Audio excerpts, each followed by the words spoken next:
مجھے پتا ہے یہ ویڈیو دیکھنے کے بعد آپ میں سے بہت سارے لوگ میرے اوپر فتوے لگانے والے ہیں، مجھے کفر اور شرک کا مرتکب ٹھہرانے والے ہیں۔ اس ویڈیو میں بطور مسلمان یہ بات میں ڈسکس کرنا چاہتا ہوں، پشاور کے اندر جو ایک واقعہ پیش آیا اس کے متعلق میرے کیا خیالات ہیں۔ میں یہ بات ڈسکس کرنا چاہتا ہوں کہ کیا اسلام اس طرح کے قتل کی اجازت دیتا ہے۔ پشاور کے کورٹ میں یہ واقعہ پیش آتا ہے جہاں پر ایک خالد نامی شخص جو ہے وہ ایک قادیانی کو قتل کر دیتا ہے، اور اس قادیانی کے اوپر یہ الزام تھا کہ اس نے توہین رسالت کی ہے۔ اس کے اوپر اس طرح کے الزامات تھے کہ وہ توہین رسالت یا گستاخی کا مرتکب ہوا تھا، جبکہ اس کے بعد اس کی جو ویڈیو سامنے آئی ہے وہ اس سے زیادہ کا مطلب کہ مرتکب ہو چکا تھا، اور اس نے اس سے زیادہ باتیں بولی تھی۔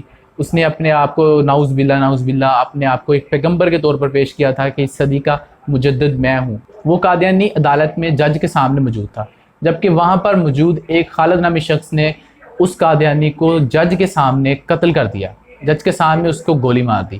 سب سے پہلے تو اس عدالت کی جو سیکیورٹی ہے اس کے اوپر یہ سوالات اٹھتے ہیں کہ وہ آدمی کس طرح سے اپنے ساتھ ایک گن کیری کر سکتا ہے اور اس کو عدالت تک لے کے جا سکتا ہے۔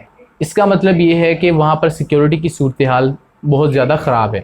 کوئی بھی شخص جو ہے وہ اس طرح کر سکتا ہے کہ اگر اس کے ساتھ کسی کے ساتھ کوئی مقدمہ ہے تو وہ عدالت میں گن لے کے جا سکتا ہے، اس کو کوئی روکنے والا نہیں ہے۔ اس قتل کے بعد پاکستان کے سوشل میڈیا کے اوپر دو طرح کے ٹرینڈز چل رہے ہیں، دو طرح کے لوگوں کے موقف ہیں۔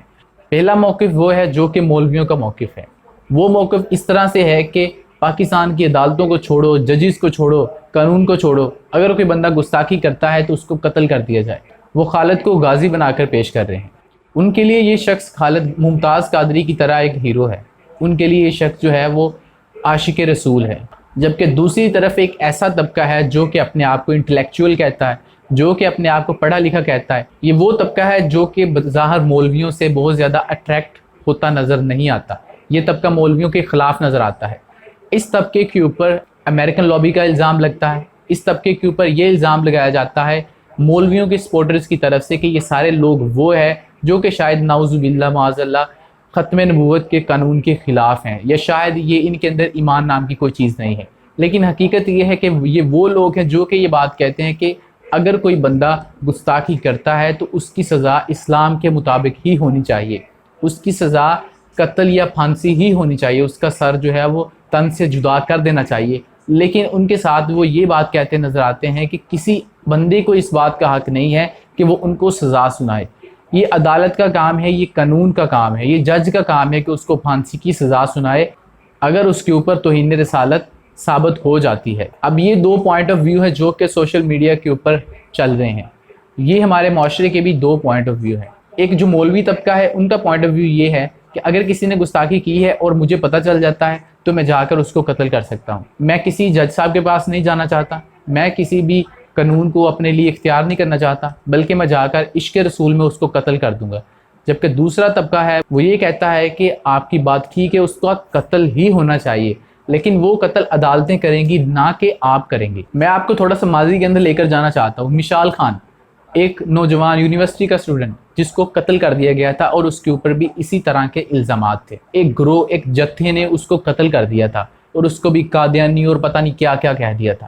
اور اس کے بعد جب وہ قتل ہو گیا تو ان تمام لوگوں کو جب گرفتار کر لیا گیا تو ان سے پوچھا گیا کہ آپ کو کس نے بتایا تھا کہ مشال خان نے کوئی گستاخی کی ہے؟ تو اس کے اوپر ان کا جواب یہ تھا کہ جی میں نے ان سے سنا ہے۔